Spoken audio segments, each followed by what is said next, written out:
Olá pessoal, hoje nós falaremos aqui no canal sobre a leptospirose. Há uns dias atrás, lá na aba de post aqui do canal, eu fiz uma pergunta, né? Eu trouxe para vocês uma pergunta sobre a leptospirose e eu fiquei muito feliz, porque das quase 500 pessoas que responderam, 93% acertaram. E eu gostei muito do comentário de uma moça que ela falou que não tem como errar, porque ela sempre associa a doença ao rato. E isso, por um lado, é bom, porque faz com que você não perca determinadas questões por lembrar, né, do rato e de que é a doença do rato. Só que é importante também nós sabermos que não são apenas os ratos os vetores, embora ele seja o principal. Mas nós falaremos disso no vídeo de hoje. Vamos lá? Já de cara, pessoal, o que é importante nós sabermos? Que o agente etiológico, ou seja, o agente causador da leptospirose, é uma bactéria que é a leptospira. Ou seja, se cair alguma questão do tipo agente etiológico, agente causador, não vai ter dúvida se é vírus, se é fungo, se é protozoário. Não é nada disso. É uma bactéria e é uma doença infecciosa febril aguda que é transmitida a partir da exposição direta ou indireta à urina de animais infectados, principalmente os ratos. Por isso a gente acaba associando sim essa doença aos ratos, só que nós não podemos afirmar que ele é o único vetor, o único reservatório dessa doença. Tá ok? Então, já de cara são informações importantes para a gente estar guardando. Forma de transmissão. Pode ser ali através daquela pele que tá com uma lesão e acaba tendo contato ali, ou também aquela pele que tá íntegra, mas ela acabou ficando imersa por longos períodos em água contaminada, ou também por meio de mucosas. E isso é uma situação muito comum de nós vermos em enchentes, como por exemplo aconteceu lá no Rio Grande do Sul, mas a gente vê em outras cidades que infelizmente acaba tendo sim a enchente e aí ali pode ocorrer a contaminação, por isso que é tão perigoso andar nas enchentes, só que eu entendo que tem hora que realmente, gente, não tem jeito.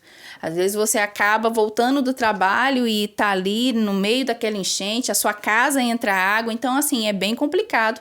Por isso que leptospirose é uma doença que acaba entrando também dentro da matéria do saneamento básico, mas vamos falar disso mais adiante. Aqui, gente, sobre a questão do período de incubação, mas num outro vídeo que eu fiz, o pessoal ficou na dúvida do que seria o período de incubação. Então, vamos acabar com essa dúvida agora. O período de incubação, basicamente, ele é ali aquele tempo, ele é, na verdade, aquele intervalo entre a data que a pessoa teve o primeiro contato ali com o vírus, com a bactéria, com o agente etiológico de modo geral, e quando, de fato, é o início dos sintomas. Então, a gente entende isso por período de incubação. E no caso da leptospirose, ele varia de 1 a 30 dias. E normalmente ele ocorre entre do sétimo ao 14º dia após a exposição àquela situação de risco. Eu coloquei essa atenção que na verdade ele é mais para eu mesma aguardar, tá? Que essa doença, ela tem uma taxa de letalidade de 40% nos casos mais graves, porque sim, assim como outras doenças, ela pode se agravar, ela pode ficar ali nos primeiros sintomas, mas ela pode sim ter uma evolução do quadro e tá se agravando, só que nesse caso, ela tem uma taxa de 40% de letalidade. Lembra que quando nós falamos há umas semanas atrás da raiva, a doença da raiva ela tinha aproximadamente 100%. Esses dados são importantes de estar guardando para a prova? São, pessoal. Por quê? São cobrados. Período de incubação geralmente é cobrado, sintomas são cobrados e a taxa de letalidade eu já vi cair em algumas questões, embora não seja tão comum. A da leptospirose está sim relacionada a condições precárias de infraestrutura sanitária e alta infestação de roedores infectados.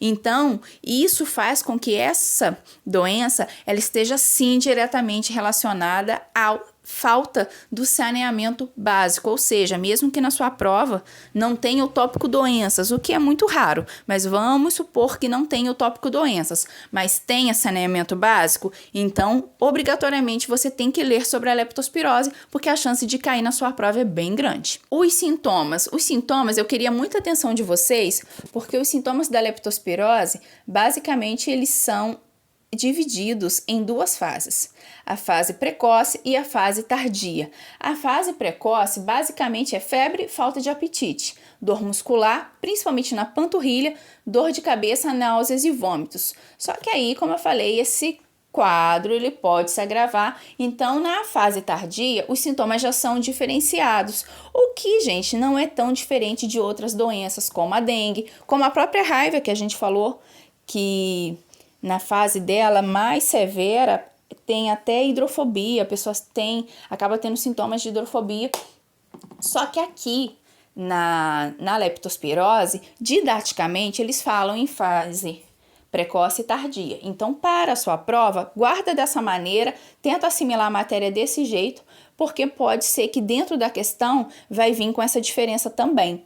E na fase tardia tem a síndrome de Will, a tríade, né, que é icterícia, insuficiência renal e hemorragias, síndrome de hemorragia pulmonar, que é a tosse seca, dispneia, expectoração hemoptóica, comprometimento pulmonar, lesão pulmonar aguda, sangramento e síndrome da angústia respiratória aguda, que tem ali a sigla SARA, manifestações hemorrágicas, pulmonar, pele, mucosas, órgãos e sistema nervoso central.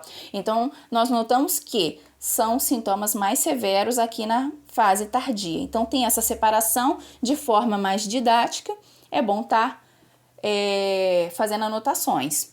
E sobre a questão do diagnóstico, como que é feito? Ou seja, como que descobre que a pessoa de fato está com a leptospirose? O diagnóstico específico é feito a partir da coleta de sangue, no qual será verificado se há presença de anticorpos para a leptospirose. Esse seria o exame indireto ou a presença da bactéria no exame direto. O método laboratorial depende da fase evolutiva em que se encontra o paciente. Ou seja, se o paciente está ali, por exemplo, ainda na primeira semana dele, é aconselhado o exame direto, porque ele ainda está na fase precoce, está ali na primeira semana de sintomas. Então, nesse caso, dão essa preferência pelo exame direto. Uma coisa importante é que para a prova do agente de saúde, para a prova do agente de endemias, a parte do diagnóstico não é tanto de cair, mas os sintomas sim, período de incubação sim, e agente etiológico sim. Tratamento. O tratamento basicamente é com o uso de antibióticos, que deve ser iniciado logo no início para ter mais chances ali de cura.